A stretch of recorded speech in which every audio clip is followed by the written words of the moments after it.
utusan keluarga Case adalah yang pertama mengajukan keberatan. Laksamana Feng, bukankah rencanamu terlalu sederhana? Dan bahkan jika rencana ini terwujud, itu tidak akan dapat menyebabkan kerusakan besar pada Jia Luo. Itu hanya mengurangi jumlah muridnya. Apa gunanya? Setelah operasi Jia Luo terakhir kali, sebenarnya keluarga iblis besar memiliki pemahaman yang jelas tentang posisi mereka sendiri. Dan mereka bukan lagi domba yang menunggu untuk disembelih. Bibit perlawanan sudah ditanam. Hanya saja kali ini, mereka juga datang dengan rencana mereka sendiri. Terutama keluarga Case. Mereka telah membuat rencana yang hati-hati, hanya menunggu Jia Luo masuk ke dalam perangkap kali ini, dan kemudian memberikan pukulan fatal pada Jia Luo. Terus terang, rencana mereka lebih sederhana dan lebih brutal, langsung menargetkan Jia Luo, seorang tokoh kunci. Feng Tianxing berkata terus terang. Apa yang kalian pikirkan? Utusan keluarga Case berbicara dengan keras. Faktanya, sumber dari semua masalah sekarang terletak pada Jia Luo saja. Jika kita bisa membunuh Jia Luo, semua masalah bisa diselesaikan. Itulah mengapa keluarga Case akan memimpin dalam konferensi Blue Sparrow ini. Biarkan setiap keluarga datang dengan elit untuk melawan Jia Luo. Ketika saatnya tiba, piala akan dilempar sebagai tanda, dan Jia Luo akan ditangkap. Penjaga, selama Jia Luo terbunuh, semua masalah yang tersisa akan diselesaikan. Tidak peduli berapa banyak murid yang dia miliki, tanpa dia sebagai pemimpin, dia hanyalah sekelompok orang yang tersesat, tidak ada yang perlu ditakuti. Mendengar ini, Feng Tianxing hanya mencibir, dan kemudian dia mengambil gelas anggur untuk dirinya sendiri. Seolah-olah dia akan melemparkanmu dengan santai. Sikap ini langsung membuat lelaki Tuan Luo Qianyuan tidak bisa duduk diam. Dengan batuk ringan, dia menyela utusan keluarga Case, dan kemudian menatap Feng Tianxing. Ya Tuhan, kamu tampaknya memiliki pendapat yang berbeda. Mampu membiarkan pria kuat seperti Luo Qianyuan memimpin percakapan di depan begitu banyak iblis. Wajah Feng Tianxing penuh. Dalam keadaan seperti itu, Feng Tianxing secara alami ingin memilah setan-setan ini. Beberapa. Dia dengan santai memotong pohon besar di peta yang baru saja dia padatkan. Feng Tianxing tersenyum. Apakah menurutmu pohon ini masih bisa hidup? Luo Qianyuan berpikir keras, tetapi utusan keluarga Case tampak bingung. Laksamana Feng, apa maksudmu? Feng Tianxing langsung berdiri dan berkata. Di kampung halaman saya, ada cara penebangan. Daripada langsung menebang pohon, kami mengubur racun di bawah akar pohon besar. Dalam setengah bulan, pohon besar akan tumbang saat didorong. Jika pohon itu ditebang langsung, pasti akan tumbuh menjadi pohon raksasa setelah 100 tahun. Jadi metode penebangannya berbeda, dan tujuannya juga berbeda. Utusan keluarga Case masih menggelengkan kepalanya. Laksamana Feng mungkin juga berbicara lebih belak-belakan. Saya tidak begitu mengerti liku-liku ini. Bukankah seharusnya Jia Luo menjadi musuh terbesar kita? Feng Tianxing tersenyum, dan memberi isyarat mengundang ke Patriark Utara di sampingnya. Baru saja saya melihat bahwa Patriark Utara sedang berpikir, dan saya pikir dia harus mengerti.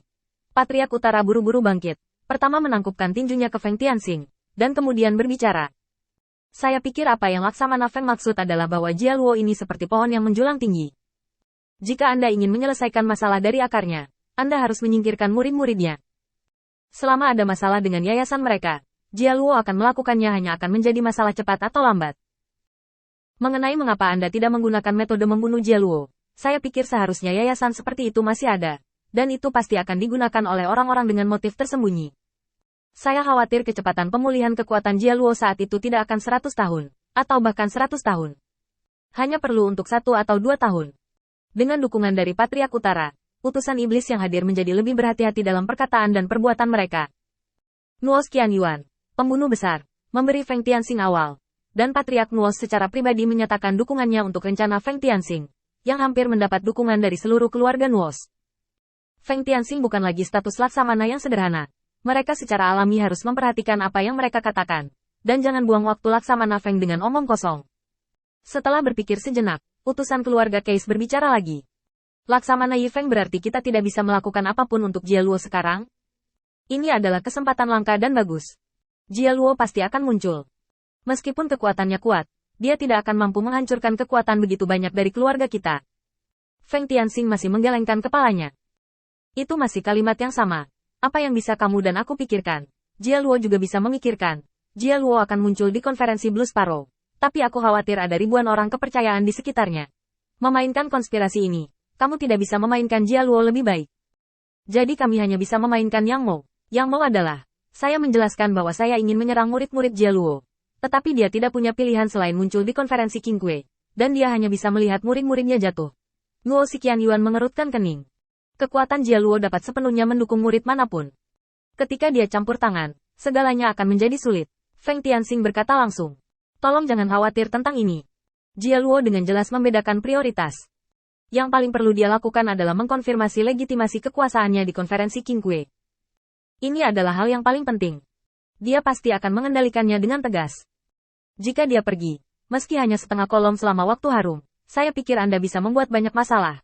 Dan Jia Luo tidak akan kehilangan semangka dan mengambil biji wijen. Dan jika Jia Luo ingin meminjam identitas kaisar, dia harus melindungi sisinya. Meskipun dia adalah seorang kaisar yang menyamar, dia tidak bisa menjauh darinya. Kalau tidak, jika dia bahkan tidak bisa melindungi putri iblis, maka kita ada banyak alasan pertanyakan legitimasinya. Rencananya akan digagalkan. Aku baru saja memberikan pilihan di depan Jia Luo. Apakah dia menginginkan murid atau putri? Dia hanya dapat memilih salah satu dari keduanya. Dengan penjelasan Feng Tianxing, semua orang dapat melihat dengan jelas betapa mematikannya gerakan sederhana Feng Tianxing. Satu sisi adalah fondasinya sendiri, dan sisi lainnya adalah sumber untuk terus mengembangkan kekuatannya. Jia Luo hanya memiliki satu orang, dia tidak bisa melakukan keduanya. Ini ditakdirkan untuk menjadi pilihan yang sulit. Masalahnya diajukan di depan Jia Luo, dan hal berikutnya menunggu dia untuk memilih. Nuo Xiqian langsung mengangguk. Oke, lalu lakukan seperti yang dikatakan Laksamana Feng. Kali ini, keluarga utaraku mengikuti. Tianxing, kamu ingin pergi dengan siapa? Aku akan mengaturnya sekarang. Feng Tianxing merenung sejenak dan berkata langsung. Saya ingin iblis dengan prestise tertinggi di antara iblis di keluarga Anda untuk mengikuti saya. Kekuatan adalah yang kedua, dan yang terpenting adalah prestise. Jika Anda memiliki prestise, Jia Luo tidak akan berani melakukan apapun dengan santai, dan kami akan melakukannya memiliki hak tak terbatas untuk berbicara. Selain itu, tolong atur tenaga lain sesegera mungkin. Terutama pengepungan dan penindasan murid-murid Jia Luo sesegera mungkin. Tunggu saja konferensi Qingque dimulai, dan atur situasi untuk membunuh. Penting untuk menggali fondasi Jia Luo secara menyeluruh.